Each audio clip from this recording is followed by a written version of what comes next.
요거요, 한 달 하시지 않습니까? 여러분들의 머리 구조가 바뀌어 버려요. 투자하셔서 내 인생이 바뀐다고 치면 안 하시겠어요? 매일 아침에 플래닝을 하죠. 여러분들이 어떤 인간이 될까요? 기록을 통해서 우리는 정말 전략적인 사람이 될 수 있습니다.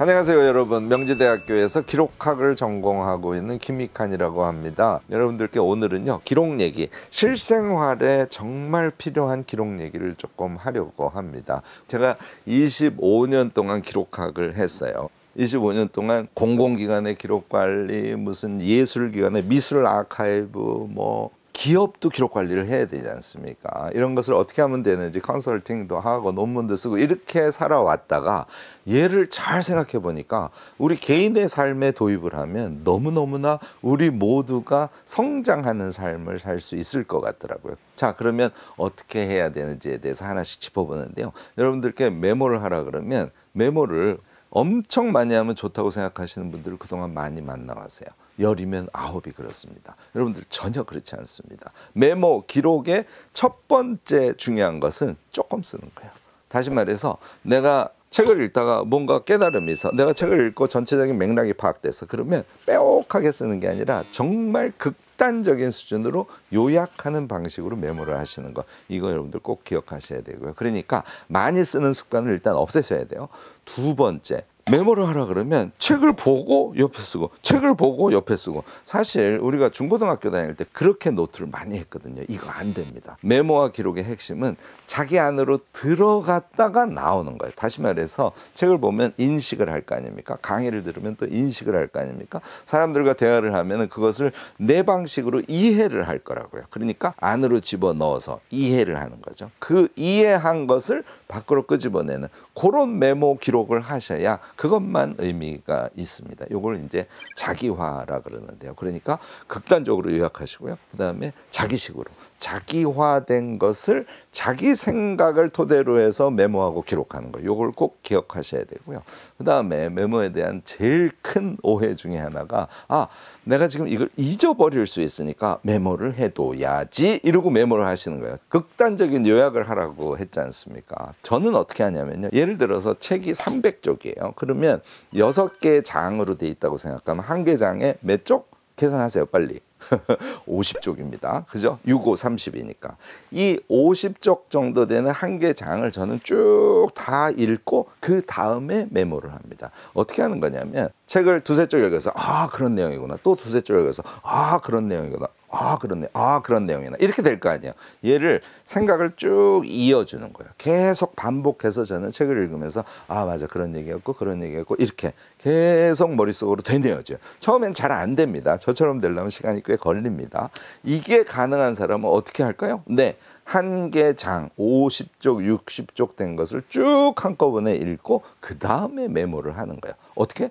내가 이해한 거, 내 속에 들어온 거, 아까 말씀드렸죠. 내 속에 들어온 것을 자기화해서 쓰는 것이 메모라고, 그것이 본질이라고. 얘를 지켜서 저는 책을 읽으면서 메모를 해요. 이렇게 하면 시간도 얼마 걸리지 않고요, 전체의 이야기의 흐름을 정확하게 파악하는 데도 여러분들께 큰 도움이 될 겁니다. 또 우리 회사에서요, 내가 이제 들어간 지 얼마 안 된 사람이야. 그러면 꼭 뭐 하라 그래요? 회의록 쓰라 그러죠. 그러면 회의에 들어가서 이제 열심히 잘하느라고 거의 속기사처럼 메모를 해가지고 나와요. 자, 속기사처럼 메모를 해가지고 나오면 여러분들이 회의록을 잘 정리할 수 있을 것 같죠. 사실은 전혀 그렇지 않습니다. 왜냐하면 쓰느라고요, 이야기가 흘러가는 그 맥락을 파악하는데 실패할 가능성이 높아요. 지금 어떤 내용들을 얘기하고 있지? 저 사람은 저렇게 길게 발언을 하고 있는데 그 마음속의 핵심은 이런 걸 거야 하는 것을, 사람의 마음을 읽으면서, 그리고 이야기가 오가는 것에 맥락을 파악하려고 생각하면서 여러분들 회의를 들어주세요. 그러다 보면 이게 핵심이네 하는 것들이 떠올려. 그때 키워드 몇 개를 서둘러서 써주는 거죠. 그리고 또 얘기 듣고. 다시 말해서 회의의 내용을 정확하게 이해하기 위해서 기록을 하는 것인데, 나중에 보려고 속기사처럼 기록을 하면 시간만 많이 들고 내용을 파악하는데 실패하게 됩니다. 유능한 사원은 어떻게 한다고요? 열심히 들어요. 그리고 자기 자리에 가서 이제 키워드 메모한 걸 가지고 회의를 쭉 다시 상기해 보는 거예요. 내 해석으로 보면 이 회의에서는 이 얘기 6가지 이야기가 됐어. 그중에 3가지는 결정사항으로 확실히 결정이 됐고 나머지는 우리의 앞으로의 논의의 과제로 남겨졌어. 이런 거를 1시간 반 회의를 했는데 A4 2장 정도로 딱 정리해서 부장님께 갖다 드렸어요. 어떻게 평가받을까요? 당연히 높이 평가받습니다. 만약에 어떤 사원이 1시간 반 회의를 했는데 10쪽짜리 회의록을 만들어 갔다. 대부분 이거 꽝이라고 생각하는데 그거 누가 읽어봅니까? 이제 우리 메모하고 기록하는 것이 어떤 성격인지 여러분들이 완전히 이해하셨을까요? 다시 한번 상기해 드립니다. 극단적인 요약을 하셔야 돼요. 그게 핵심입니다. 자, 요약을 하려면 2번째 성격과 연관돼요. 그러니까 자기가 이해하고 자기화해서 그것을 메모하면 당연히 극단적 요약도 더 잘할 수 있게 되겠죠. 3번째는 그런 메모와 기록을 하면서 그것이 그 나의 현재 행위에 의해서 내 머릿속에 팍 각인이 되는 거야 라는 것을 계속 느끼면서 여러분들 메모 기록의 생활을 해가시기 바랍니다. 제가 확실히 말씀드리는데요.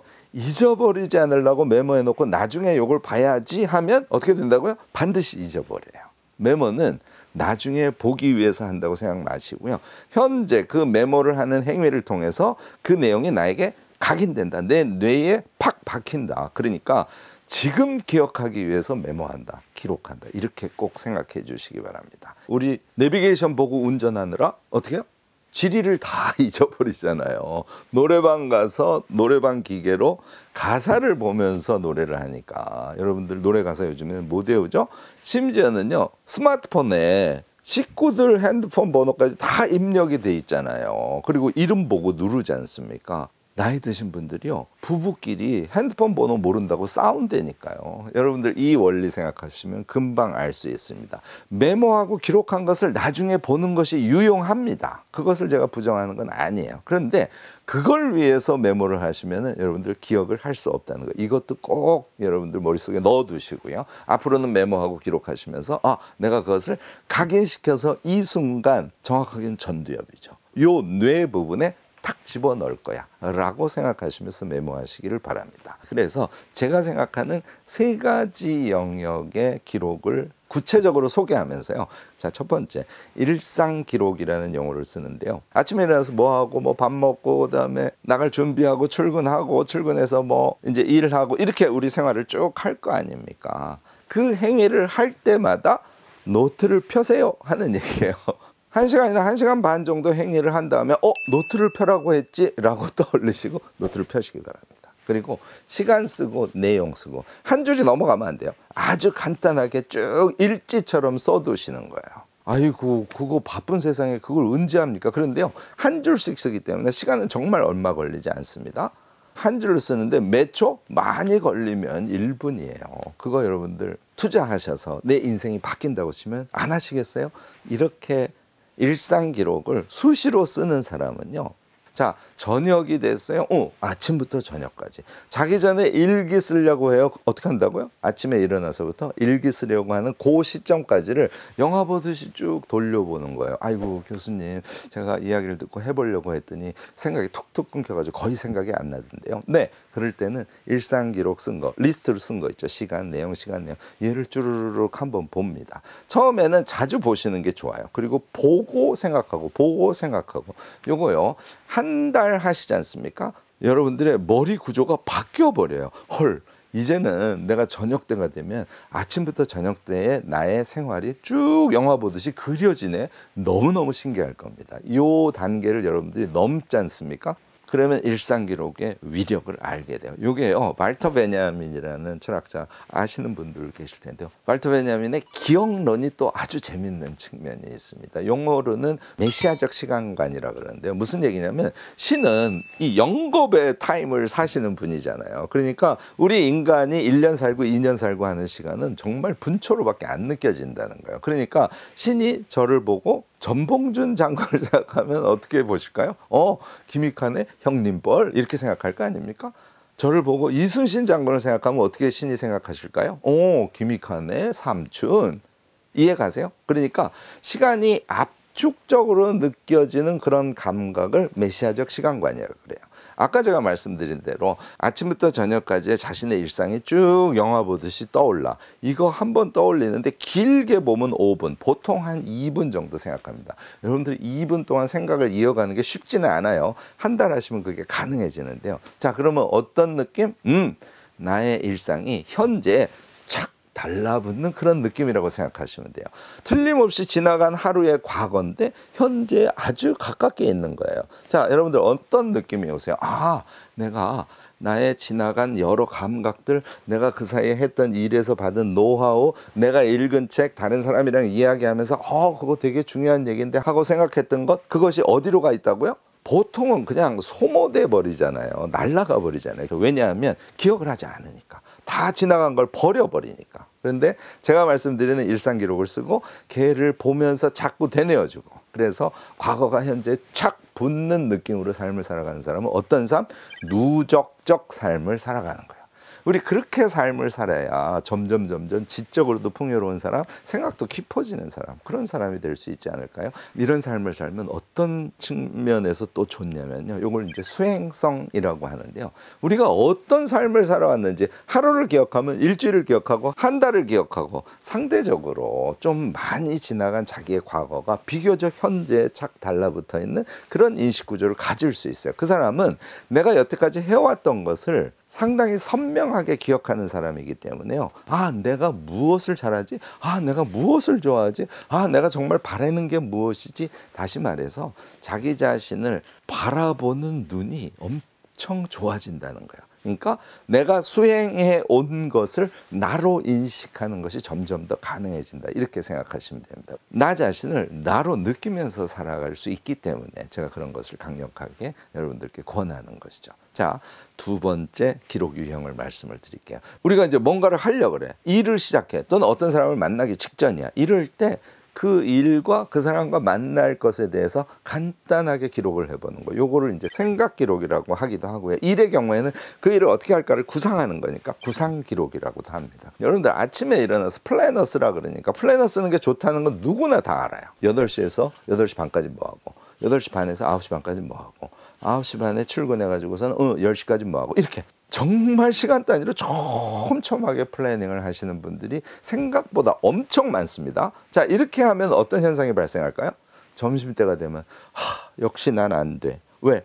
아침에 그렇게 촘촘하게 세운 자기의 계획을 그대로 실행하는 사람이 어디 있습니까? 중간에 하다 보면 깨지고 다른 일이 생기고, 그러니까 나는 계획대로 나를 살아가지 못하는 정말 의지박약한 사람이야, 거꾸로 이렇게 하게 된다니까요. 그래서 아침에 계획을 세우고 계획 기록을 쓰실 때 제일 중요한 것은 크게 생각하는 거예요. 그래서 저는 어떻게 권하냐면요, 아침에 일어나서 플래너를 쓸 때 오늘 하루를 보내는데 나에게 제일 중요하고 이 일은 내가 꼭 정말 멋지게 하고 싶어 하는 것이 무엇일까, 얘를 하나만 고르라고 제가 권합니다. 그걸 하나 고른 다음에요, 뭐 오전에 1개도 좋고 2개, 오후에는 졸릴 때니까 좀 슬렁슬렁 지내야죠. 그래서 오후에는 1개 정도. 그 다음에 밤 시간은 우리 삶에서 제일 중요하죠. 왜?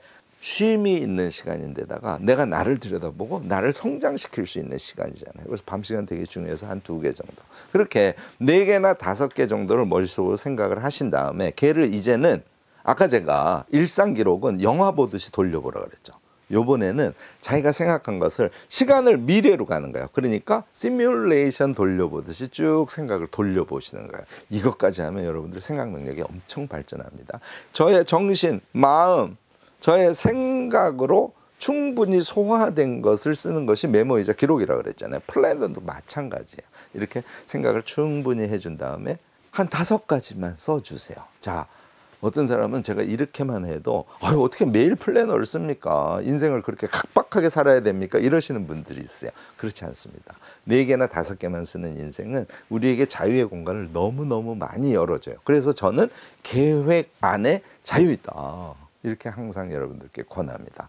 또 하나요, 이 아침에 플래너를 제대로 쓰게 되면요, 어떤 느낌을 받냐면, 제가 이런 예를 잘 드는데, 이거는 쓰지는 않지만 오늘 점심을 추어탕을 먹을까? 스파게티를 먹을까? 아니야, 우리 그 회사 옆에 있는 맛있는 밥집에서 밥을 먹고 싶어 등등의 생각이 마음속에는 굉장히 복잡하게 있죠. 우리가 계획을 세우는 사람은 그 중에 하나를 선택하는 거예요. 마음속에 있는 것을 선택해서 오늘 점심에는 너무 푹 퍼지지 않고 면의 요 심이 느껴지는 그런 맛의 스파게티를 오늘 먹어야지 하고 생각을 하고 실제로 점심에 그 스파게티를 먹었어요. 어떤 사람? 내가 내 삶을 주관하는 사람이에요. 여러분들이 이렇게 아침에 큰 플래닝을 하고 그 다음에 그것을 계획 기록으로 남기시지 않습니까? 계속 어떤 느낌이 드냐면 내가 내 삶을 주관하고 있구나. 이렇게 여러분들이 생각하실 수 있게 됩니다. 자, 이번에는 내가 무슨 일을 시작해야 돼. 그럼 일 시작하기 5분 전에 어떻게? 노트를 펴세요. 보통 이 구상 기록을 할 때는 목적을 한번 다시 상기해 보시는 게 되게 중요합니다. 우리가 일을 할 때요, 목적을 잊어버리는 경우가 너무 많아요. 구상 기록에 한번 키워드만 써주시면 여러분들 그 일을 하면서 목적을 계속 상기하실 수 있게 됩니다. 그 다음에 제가 보통 CSF라고 하는데 Critical Success Factor죠. 그러니까 핵심 성공 요인이야. 내가 그 일을 할 때 어디에 신경을 쓰고 무엇에 집중하면 이 일을 성공적으로 할 수 있지? 그 방법을 자꾸 생각해 보시는 거예요. 생각해 보고 메모를 남겨두시는 거죠. 그 다음에 보통 일을 할 때는 프로세스라 그러죠. 과정. 그러니까 이 일은 1단계 이렇게 하고 2단계 이렇게 하고 3단계 이렇게 할 거야. 예를 들어서 1시간 일을 할 것도요, 여러분들이 이렇게 단계를 나눠두면 일하실 때 훨씬 더 체계적으로 하실 수 있어요. 이렇게 단계를 나눠주신 다음에 제가 한 가지 더 권하는데요, 요 단계별로 요걸 하면 요런 결과가 나오겠네. 요 결과. 마지막에 요 3가지 결과를 모아서 요런 아웃풋을 내야지 해서 아웃풋에 대한 구체적인 메모까지 구상 기록에 하시지 않습니까? 여러분들 기가 막혀요. 여러분들이 사람을 만나고 여러분들이 일을 하고 심지어는 여러분들이 공부를 할 때도 이 구상 기록을 미리 하고 하시면은 너무너무 효과가 좋습니다. 이렇게 하면 여러분들이 어떤 인간이 될까요? 그냥 열심히 사는 인간이 될까요? 아니에요. 기록을 통해서 우리는 정말 전략적인 사람이 될 수 있습니다. 매일 아침에 플래닝을 하죠. 무슨 일을 하건 먼저 다이어리를 펴고, 사실 아까 제가 말씀드린 게 전략을 의미하는 거거든요. 전략 구상을 먼저 하고 그것을 키워드 중심의 메모로 남기고 그 행위를 하니까 당연히 여러분들은 전략형 인간이 될 수 있습니다. 마지막 3번째요. 이거는 우리가 모두 하는 것이기 때문에, 그런데 잘못하고 있는 분들이 너무 많은 부분이기 때문에 시간이 좀 걸려도 꼭 설명을 드리고자 합니다. 지식 기록이라고 칭하는데요. 요컨대 책을 보거나 강의를 듣거나 사실은 유튜브를 봐도 여러분들 이 지식 기록을 남기는 게 좋습니다. 왜냐하면 아까 기록의 핵심 기능 중에 뇌에 각인시키는 기능이 있다 그랬죠. 그러니까 책을 보거나 강의를 듣거나 유튜브를 봐도 거기에서 정말 중요하다고 생각되는 거, 이거 너무 감동적이야, 이거 나에게 깨달음을 줬어 하는 것을 메모하면 너무너무 여러분들의 삶에 유용하게 쓰일 수 있을 거 아닙니까? 우리가 지식적으로 풍요로운 사람이 될 수 있는 첩경이 되겠죠. 자, 여러분들 이제 이렇게 생각해 보세요. 내가 맛집을 가고 싶어. 맛집 검색하죠. 맛집 찾았어. 여기를 가야지. 이렇게 하죠. 뉴스를 읽어서 뭐가 궁금해. 뉴스에 그게 그랬었군. 내가 재밌는 유튜브를 보고 있어. 여러분들 재밌는 유튜브 찾아서 보면서 그 유튜브의 맥락을 느끼면서 하하하 호호호 즐거워하지 않습니까? 결국은 우리가 책을 보는 거, 강의를 듣는 거 등등도 요거랑 똑같아요. 내가 지금 책을 봐. 왜 봐요? 내 궁금증을 해소하기 위해서 보는 거죠. 그러니까 여러분들 책 읽으시면서 내가 이 책을 왜 보지? 마치 맛집 찾는 것처럼 내가 궁금해하는 것을 찾아서 그거구나 하고 느끼는 이런 독서를 꼭 하셔야 됩니다.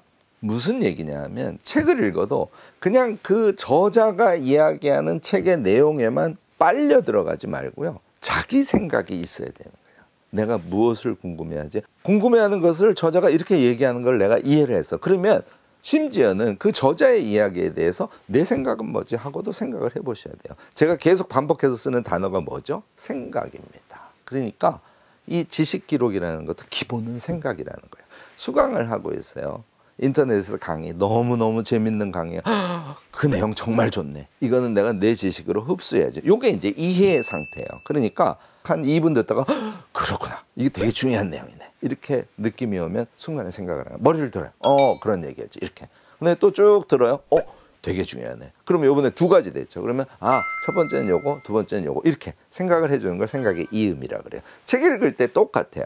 앞에 제가 책 얘기하면서 잠깐 말씀을 드렸죠. 책 한두 쪽 읽고 그런 얘기, 그런 얘기, 그런 얘기, 그런 얘기 4번이잖아요. 그러면 그런 얘기, 그런 얘기, 그런 얘기, 그런 얘기를 했군 하고 생각을 이어주면서 책을 읽으시고 수강을 꼭 하시기 바랍니다. 이렇게 한 다음에 제가 항상 하는 얘기죠. 노트를 펴세요. 그래서 자기 마음속에 자기가 이해한 내용을 이제는 머릿속으로 상기하면서 다시 책을 뒤져보거나 아니면은 숭화하던 강의로 들어가서 다시 그 강의를 들어보거나 이렇게는 하지 마시기 바랍니다.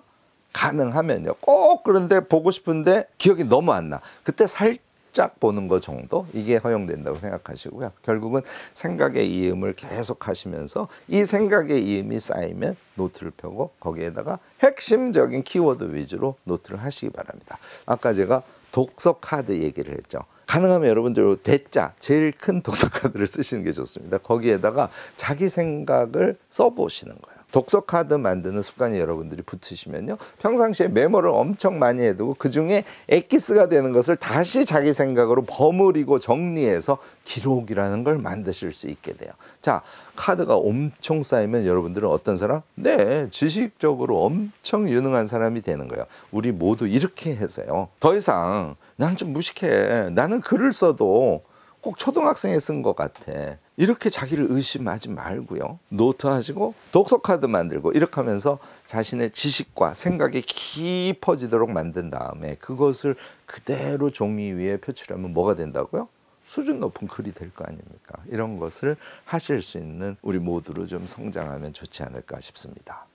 자, 지금까지 제 얘기 잘 들으셨을까요? 우리 노트 하나로 우리 모두 거인 되도록 스스로를 한번 만들어 가보면 좋을 것 같습니다. 제가 오늘 얘기한 대로 여러분들 실행하시면 기본적으로 기록형 인간이 되실 수 있어요. 기록형 인간은 당연히 전략형 인간이 되기도 하는 것이죠. 자, 이렇게 기록형 인간, 전략형 인간이 되면 우리가 우리 인생을 주관하면서 거기에다가 누적적으로 우리의 삶을 살아갈 수 있게 되지 않을까 싶습니다. 오늘 제 이야기가 여러분들이 일상을 살아가는데 작은 지혜로 작용할 수 있으면 좋겠습니다. 네, 여러분 끝까지 제 이야기 잘 들어주셔서 너무너무 감사합니다.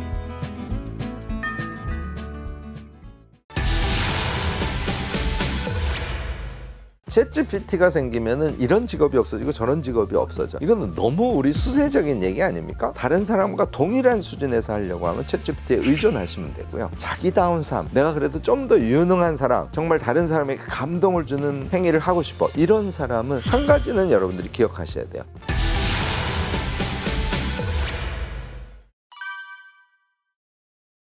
요즘에 제일 이야기 많이 되는 게 대학생들의 레포트 얘기를 많이 해요. 사실 챗GPT한테 레포트를 쓰라고 그러면 우리보다 잘 쓸 가능성이 높습니다. 근데 그거는 레포트를 짜깁기라고 생각하기 때문에 그래요. 제가 이제 기록학자로서 여러분들께 유튜브에서도 A4 레포트 쓰는 법 이런 영상을 송출해 가지고요, 엄청 인기가 좋았어요. 결국은 자기 생각이에요. 예를 들어서 한국 현대 경제 성격에 대해서 써오세요, 이런 레포트가 나왔어요. 그러면 자기가 정말 궁금한 게 있어야 됩니다. 챗GPT는 기가 막히게 이야기를 하겠죠. 그런데 걔는 일종의 지식의 균형적 추출이에요. 인간의 감성이라든지 무엇인가를 논한다든지 이거는 챗GPT의 영역이 아닙니다. 그러니까 여기는 균형적인 사유고 우리는 자신의 취향 사유를 할 수 있는 거예요. 제가 그 영상에서 예를 든 것은 경부고속도로에 대한 이야기인데요. 경부고속도로의 건설 과정, 경부고속도로가 기여한 바, 이런 것들을 경부고속도로를 중심으로 해서 연구를 하면 한국 현대사의 경제적 특징의 어떤 측면을 구체적인 사례를 가지고 아주 선명하게 볼 수 있거든요. 그러니까 이런 기법을 레포트 쓰면서 하도록 제가 제안을 합니다. 이건 무슨 얘기냐면 이제 모두 챗GPT를 쓰니까 다른 사람과 동일한 수준에서 하려고 하면 챗GPT에 의존하시면 되고요. 하지만 자기다운 삶, 내가 그래도 좀 더 유능한 사람, 정말 다른 사람에게 감동을 주는 행위를 하고 싶어, 이런 사람은 챗GPT를 그저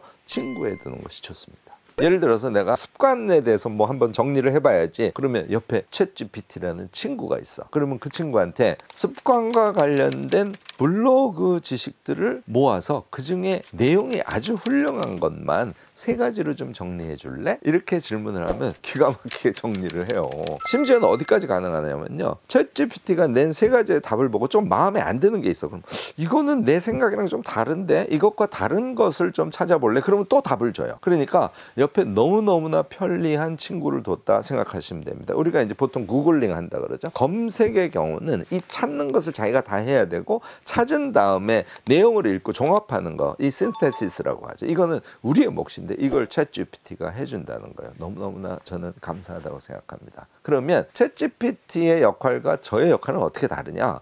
챗GPT는 제가 하는 지식적 행위의 상당 부분을 대행해 주는 것이죠. 하지만 나의 감성이나 나의 취향이나 또는 어떤 결과가 나왔을 때 그것에 대한 평가나 이것은 챗GPT가 내가 원하는 것을 대행해 줄 수는 없습니다. 우리가 살아가면서 나는 무엇을 원하는지, 내 취향이 뭔지, 내 삶의 방향은 뭔지, 나에게 현재 필요한 정보가 무엇인지 이런 것들을 전략적으로 잘 설계해내는 사람이 되는 것이 앞으로 엄청 중요할 겁니다. 감성적이고 전략적인 인간형이 되는 것이죠. 기록형 인간이 되면 얘가 가능해져요. 그래서 미래의 시대를 더 잘 살기 위해서는 정말 여러분들의 감성들, 여러분들의 어떤 의문들, 여러분들이 하고자 하는 것들 이런 것들을 메모를 통해서 기록으로 남기시고요. 그런 측면에서 풍요로운 사람이 되면 챗GPT는 우리에게 너무너무나 감사한 그런 친구가 될 수 있습니다. 챗GPT 얘기하니까 제가 한 가지 더 말씀을 드려야겠는데요. 챗GPT가 생기면은 이런 직업이 없어지고 저런 직업이 없어져. 이거는 너무 우리 수세적인 얘기 아닙니까? 제가 얘기한 대로 친구가 생겨라고 생각하시고요. 이 친구와 함께 할 수 있는 일이 무엇이고 함께 할 수 있는 일을 더 진취적으로 하려면 나는 어떤 능력을 지금 키워야 되지? 이런 고민을 할 때죠. 한 가지는 여러분들이 기억하셔야 돼요. 만약에 우리를 고용하는 사장님이 챗GPT가 6시간 일하고 너는 2시간만 일하면 되니까 월급을 뭐 3분의 1만 줄 거야. 이걸 막으셔야 돼요. 그러니까 내가 2시간 일하고 챗GPT가 내가 그동안 했던 일의 상당 부분을 나하고 함께 코워크하면서 해주고 있어.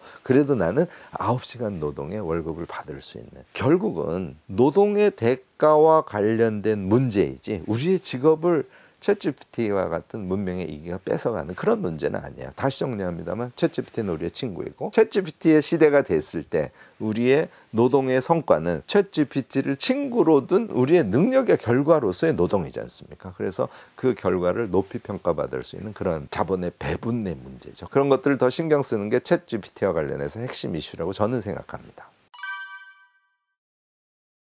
정리의 기술이라고 얘기를 하는데 기록하기 잘하는 것이 두 가지를 들 수 있는데 하나는 당연히 정리입니다. 그 다음에 또 하나는 평가라고 해요. 전자는 영어로는 arrangement에 해당하고 두 번째는 appraisal이라고 하는데 다시 말해서 버리는 행위고요. 가치 있는 놈을 찾아서 그것을 기록으로 관리하고 이용하는 행위죠. 그 다음에 정리라는 것은 뭐 분류를 한다든지 또는 목록을 만든다든지 이제 이런 행위란 말이에요. 그래서 우리가 엄청나게 많은 정보를 접하면서 걔를 당연히 잘 버리는 방법을 아셔야 돼요. 기록이란 버리는 것을 중시하는 학문이다 이렇게 생각을 하시고 특히 공공기록 관리가 기록학에서도 제일 발전돼 있거든요. 미국의 예를 들면 만들어진 기록의 3%를 남기고 나머지는 폐기합니다. 다시 말해서 기록을 잘 관리한다는 것은 정말 유용한 것을 중심으로 해서 기록을 만들고 관리하고 서비스하는 이게 최고거든요. 개인 기록의 차원에서는 그래서 저는 기록의 총량을 아예 만들 때부터 줄이는 것이 엄청 중요하다고 생각해요. 기록학의 ABC에서 나온 지혜거든요. 예를 들어서 내가 지금 습관에 대해서 관심이 엄청 많아. 여러분들 뭔가 주제가 생각나시지 않습니까? 그러면 본격적으로 한번 그것을 찾아보시기 바래요. 이 일종의 연구적 방법인데요. 습관이라는 키워드를 가지고 자료를 쭉 먼저 뽑으세요. 그래서 우리가 보통 갈무리 한다 그러죠. 자신이 쓰는 소프트웨어에다가 걔를 쭉쭉쭉쭉 옮겨 놓으신 다음에 내가 30개를 옮겨놨어. 그러면 이렇게 생각하시기 바랍니다. 내가 읽을 수 있는 시간을 고려할 때 현재 읽을 수 있는 자료가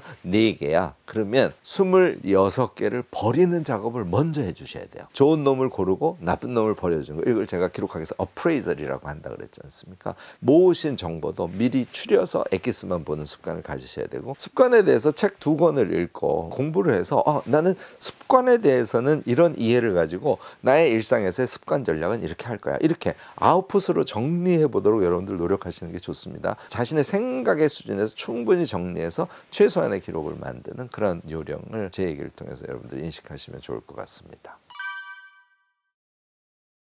SNS를 하면은 막 자랑만 하려고 하지 않습니까? 근데 자기를 잘 들여다보시기 바랍니다. 그게 자랑하고 싶은 마음인지 아니면 함께 살고 싶은 마음인지. 미움받을 용기, 키시미 이치로의 책 대부분 다 읽으셨죠? 그 책의 정수는 뒷부분에 나오는데요. 공동체 감각이라는 거예요. 그래서 공동체 감각 안에서 자기를 수용하고 타자, 나 이외에 다른 사람을 무조건 신뢰하고 그리고 결국은 타자 공헌을 하는 삶을 살아가는 것이 인간의 본성적인 지향이자 그 안에 우리의 삶의 성공이 있고 그 안에 행복이 있습니다. 뭐 이런 얘기를 미움받을 용기에서 하고 있거든요. 무슨 얘기를 하고 싶은 거냐면 우리는 공동체 속에서 살고 있어요. 원시시대는 너무너무나 잘 느끼고 있었어요. 내 동료가 사냥을 하러 나갔어. 움막에 있는 기다리는 동료들은 머리가 어디에 가 있다고요? 사냥하는 동료들이랑 같이 있어요. 사냥하는 동료들은 아이를 키우고 있는 움막에 있는 자기 동료들이랑 같이 있습니다. 이게 이제 공동체 감각이거든요. 이거는 이성이 아니라 그냥 감각인 거예요. 그런데 근대 사회 이후에 이게 이제 다 개별화되어 버리는 거예요. 그래서 우리가 함께 살아가고 있다는 것을 잊어버리고 사는 거죠. 그런데 이것은 정말 큰 불행입니다. 왜냐하면 함께 살아가는 것을 느낌으로 인해서 우리는 안정감도 얻을 수 있고 그다음에 이타성도 발휘하면서 행복감을 느끼는 거거든요. 그리고 서로가 조금씩 돕기 때문에 조금만 노력해도 모두가 같이 잘 살 수 있게 되는 것이죠. 이런 기본 진리를 우리가 근대사회 이후에 놓치고 있거든요. 자, SNS를 해요. 오늘 공부한 내용을 쭉 올리고 내가 읽은 책의 일부분을 사진으로 찍어서 올렸어요. 그전에는 어떤 거? 나 이런 것도 공부했다. 이런 느낌이잖아요. 제가 얘기한 공동체 감각을 익히시게 되면 내가 공부한 것을 사람들에게 알리고 그것을 공유할 마음이죠. 그런 마음으로 쭉 자신의 지식적인 작업을 공유해 주시지 않습니까? 저는 우리 사회 완전히 바뀔 거라고 봐요. 생각보다요. 최근에 그런 분들이 많이 느셨어요. 그래서 인스타를 사진만 퍽퍽 올렸는데 이제는 사진과 자기의 마음 또는 자기의 경험 또는 자기가 공부한 거, 자기가 본 영화 이런 것들을 정말 마음으로 나누는 사람들이 많아졌습니다. 여러분들이 공부하거나 무엇인가를 깨닫고 하는 것을 SNS를 통해서 공개해 놓고 아카이빙이라고 하는데요. 쭉 SNS에 올려놓음으로써 그것을 보존하는 방법을 취하고 계신 분들 너무너무 잘 하시는 겁니다. 그리고 유튜브는 저는 좀 다른 차원에서 이용하시길 바라는데요. 제가 명시화라고 하는데 자기가 인식한 것을 말로 한번 해보지 않습니까? 완전히 자 있게 돼요. 그래서 그런 것으로 이용하시는 것도 좋은 방법일 수 있고요. 저는 오히려 블로그가 우리가 제일 풍부하게 그리고 제일 쉽게 접근할 수 있는 지식의 소통 채널입니다. 그래서 여러분들이 특히 이제 책을 읽고 뭔가 깨달음이 있었어. 그러면 이 블로그를 자신의 카드 쓰기라고 생각을 하시고 또는 카드로 쓴 내용을 조금 더 자기화하기 위해서 뭔가 글을 쓰는 그런 창구라고 생각하시고 쭉 올려두시면 여러분들의 아주 중요한 지식의 보물상자 같은 역할을 해줄 겁니다. 제가 되게 기분이 좋아요. 왜냐하면 기록, 메모 이런 얘기를 하시는 분들이 엄청 많아졌고요. 저를 불러주는 곳이 점점 많아졌어요. 그러니까 우리 사회가 그만큼 메모와 기록을 중시하고 자기 스스로 기록형 인간, 전략형 인간이 되고 싶어 한다는 걸 의미하거든요. 오늘 제 이야기 여러분들 틀림없이 메모하면서 들으셨을 겁니다. 그것이 토대가 돼서 조금씩 제가 얘기한 것을 실행하시는 여러분들이 되시면 더 좋겠다 이렇게 생각을 해봅니다. 영상 끝까지 봐주셔서 너무너무 감사합니다.